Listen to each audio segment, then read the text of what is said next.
Right, going to start with OTBsports.com. Arsenal have behaved grotesquely. Was there a way to prevent the sackings? This is the news coming through that Arsenal are having 55 redundancies at the Emirates, including their head of recruitment. Rory's at his best when he has something to prove. It's Pádraig Harrington. Great piece of Pádraig Harrington last night where he broke down exactly how the USPGA is going to be won this week.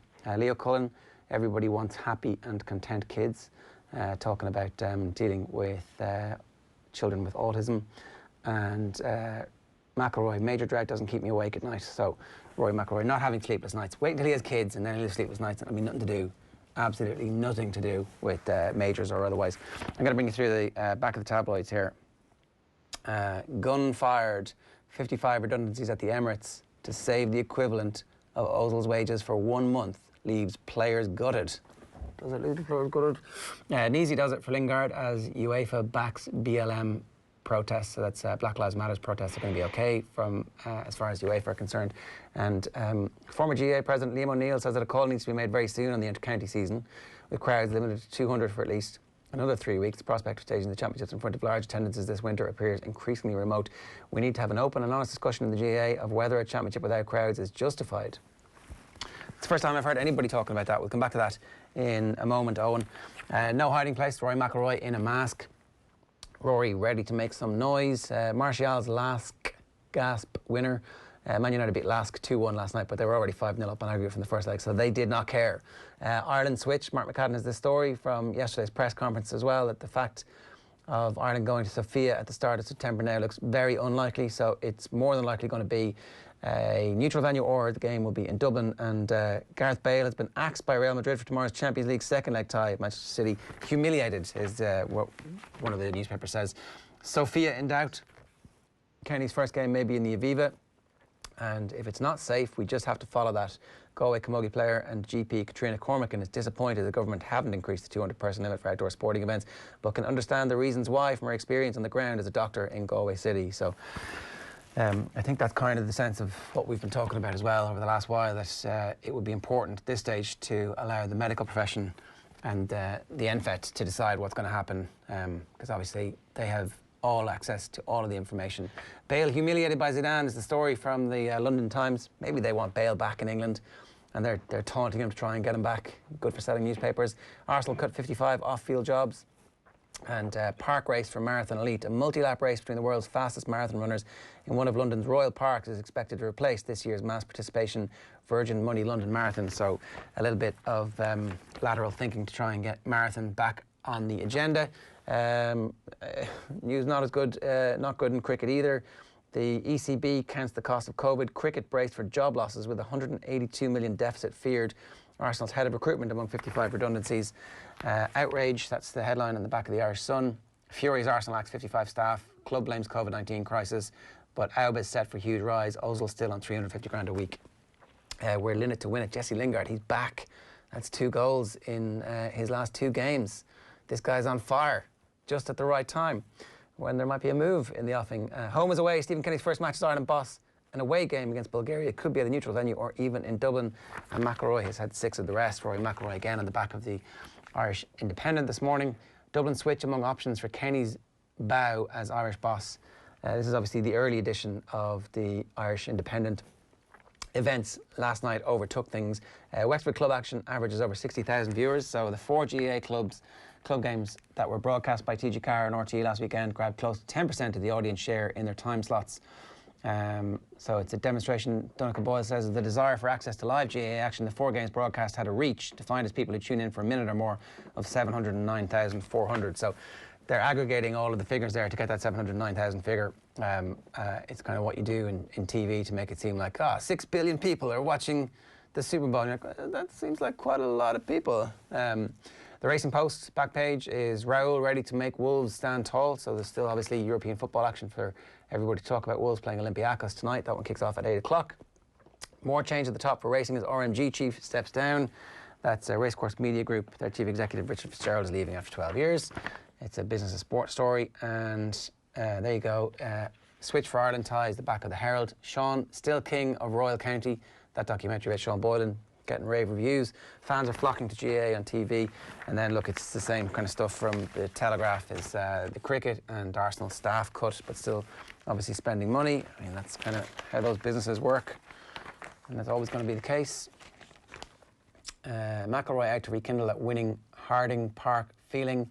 Lowry gears up for some major pressure, so loads of golf there. And Owens makes the case for six-a-side and brighter future for the FAI. That's Brendan O'Brien at yesterday's press conference, as the interim chief executive, Gary Owens, was making the case for unity in the FAI. Little did he know that 8 executive board members were listening intently and ready and poised over their keyboard to send a statement late last night to reject what he had said. One very specific aspect of what he'd said, they went out to bat for Mark McSharry as somebody who obviously was telling the truth, and you've obviously got to wonder where he's getting his information from. So we'll ask him, because he's coming on at 9 o'clock. Divisions grow over rescue package for FAI. Owens fails to ease tensions ahead of meeting of full senior council. John Fallon, obviously being briefed by people as well about the tensions in the background for that one. So, Eoin, where are we starting? There's a lot going on, isn't there? Will we start with Arsenal? Like this situation yesterday with 55 jobs lost, we're starting to see the extent of where these jobs are going to be lost, who's going to lose their jobs, and where they're going to actually target to make up these 55 jobs. Like you made a point there that like these businesses are always going to operate in this manner. I'm not sure if that necessarily is the case, and I'm not necessarily sure if Arsenal need to operate in this manner. I think actually it's needless entirely. I don't think that this is like this reflects well on Arsenal whatsoever. On a like there's so many different things that you can feel angry about when it comes to this. Initially, you can feel angry about the overpaid players. You can feel angry that Mesut Ozil is earning £350,000 a week, which is one way to look at it. But also, you've got to look at the fact that the club have agreed to pay this guy £350,000 a week, while also operating a business which has moved in a direction that has made 55 people surplus to requirements when push actually came to shove, when things actually got tough and they had to make a decision on who was going to walk the plank at the football club. 55 people have now had to do that. So this is a decision that was made in the club. I mean, if there was a precarious financial situation coming down the tracks, you of course can't see it when there is a pandemic at play. But there is a precarious financial situation at play here before the pandemic. There couldn't possibly have not been if 55 people are now leaving the football club. You can look higher than Mesut Ozil. You can look at the net worth of the owner, Stan Kroenke, which is something around $8 billion. And you can wonder why they couldn't move things around a little bit more to ensure that 55 people keep their job. Like the issue with this, like if you say that this is how football clubs will operate all the time, is that Arsenal will probably go out and do a handy photo op at some point in the next few months where they're engaging with the community or they're doing charity work or something like that. At least we now know that that is all just a PR stunt, that they don't actually care that much about things that don't affect them directly on the football pitch, that the people who work elsewhere in the football club actually don't matter as much as Mesut Ozil and his £350,000 a week contract. It's interesting as well that they're moving in a direction now where you see the head of recruitment, Francis Cahill, has also lost his job. Like he's the guy who's recruited the likes of Hector Bellerin and Gabriel Martinelli and Fabregas as well. There are 3 of the names that have been brought up over the last day as people that he's identified as talents to bring to Arsenal. There was worrying signs earlier on this year that Arsenal are going to now follow a path where they're using agents a lot more, an agents-based model, and their relationship with Kia Joabshian is something that has been pointed out as something that may raise issues for Arsenal. It is now clear that that is the path they want to go down. Edu's relationship with Joabshian has been brought up, and they've got a close working relationship, and the idea of recruiting and building from the bottom and building a sustainable model is not something Arsenal are very interested in. It speaks to a club that are going in a direction that I don't think is very palatable, and you've got very little sympathy for the top brass at Arsenal if their on-pitch success continues to evade them at this point. Not a single neutral will get behind them. It's really, really disappointing. Like, why value your employees when you can sign Willian is their current stance, it seems. Yeah, as an Arsenal fan, what do you think of all this? It's fairly disgusting, to be quite honest. Like, when you have the opportunity to back your employees, the opportunity is there. We know that. We know that if you were going out to sign Willian, then you have the opportunity to save 50-odd jobs off pitch. They don't get paid anywhere near as much as he is going to earn. They obviously don't get paid anywhere near as much as Ozil. I'm very conscious of not pointing the finger at a current player because, I mean, you're going to take the money, as much money as you can possibly get. The fault is at the club for giving away that sort of money and then tallying that with actually sacking people. It's a terrible look for a club. The one thing you would have to say, though, is that how many more clubs are now going to follow Arsenal's suit? Like, it's a terrible look for a football club, but I wonder how many clubs are actually walking tightrope at the moment and wondering whether or not they should sack unessential staff, is how it seems that they do some of these people. How many of these clubs have actually decided to not issue redundancies because of the fact that it would look bad? Arsenal have clearly felt that it doesn't matter how they look because we're going to get rid of 55 staff anyway. And I wonder if this is going to be the first of many clubs that we see getting rid of staff. Yeah, I think you're going to see it. You've seen it already from rugby. Certainly in the UK, they've said that the crisis that they're facing is existential. And that was the word that Philip Brown used about the future of the IRFU as well. So obviously the importance of those games coming back, we see today in the papers, the cricket are fairly similar as well. So no doubt the Premier League and the value of the rights is going to be up for discussion.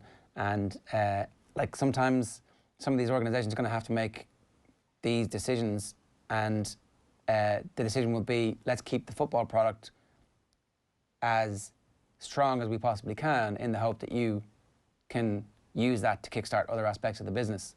And you're going to see these decisions being made, I would say, by a lot of those clubs who certainly have not made the Champions League. Where next, Eoin? Where to next? Like, we can go to Gareth Bale next. You mentioned the GEA story on one of the back pages. I can't remember which one it was. The first time it's been mentioned that the Mirror, I think, had it. Yeah. What was the line there? This is Liam O'Neill. We need to have an open and honest discussion in the GAA of whether a championship without crowds is justified. I hope this is done well in advance of September 14th, before counties are training. Now, we should say that we didn't get to it yesterday, but James McCartan was saying that he knows that some counties are already training. So, essentially, I think what Liam O'Neill is saying is it going to be worth having an inter-county season if there's no crowds available? I don't know that we've got the clubs back as we really think we have. We're playing the games, but it's not the same. Let's not fool ourselves. This is not the same. This is different, and we're doing it fine. And I'm glad it got back, and I enjoyed going to the 2 games that I went to. And I went to a practice match, and I safely distanced. I spoke to people I hadn't seen, and that was nice. But I came back home and shut the gate, so I was glad to get back home. The messages from NFET was that we're not allowed to go to matches in more than 200 because we're not to be trusted travelling safely to the games and getting ourselves home if there's any more than 200. I mean, I think it's not that GAA people aren't to be trusted. It's that if you have gatherings over 200 and suddenly make it 500 and the whole country can go to gatherings of 500, then all of a sudden you just have this massive explosion in the number of people who are commingling and getting in and out of places. And it's not just GAA grounds. So anyway, I know that families are bringing children to summer camps and they're not keeping to their own family unit, so it's already happening, and that strengthens the argument for keeping it to 200. At least you're holding it to those numbers.